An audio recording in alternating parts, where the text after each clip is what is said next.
it took a while, but eventually I realized that stories are totally compelling to me. They're like X-ray machines. From inside a story, I can see things I could never see otherwise. And I Mm. can even help people get into a story and then they see things differently.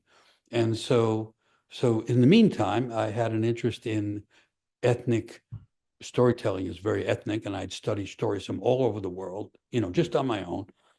But then I started listening to stories from different music from different cultures while I was studying stories. So Mm. now I was mixing stories and music, which actually is an old thing, but I didn't know that. Mm. So then I got interested in rhythm and I started playing hand drums.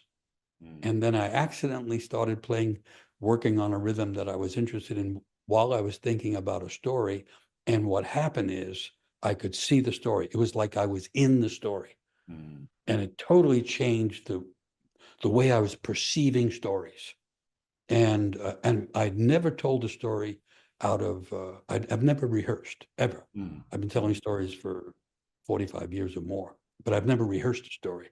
Mm. I just tell it like from inside out. Yeah. And so now I was performing, telling stories while playing African drums.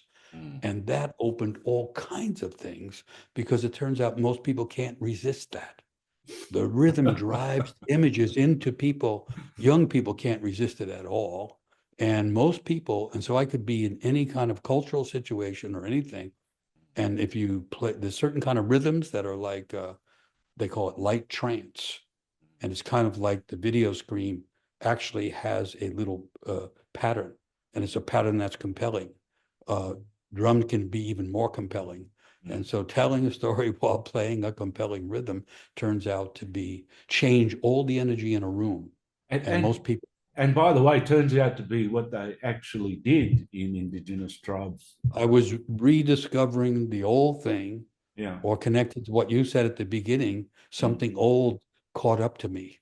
Mm. And I was now being in Ireland. It's called a shanachie. In Africa, it's called a griot. In other places, it's called a shaman. It's all related to rhythm and voice and mythic image.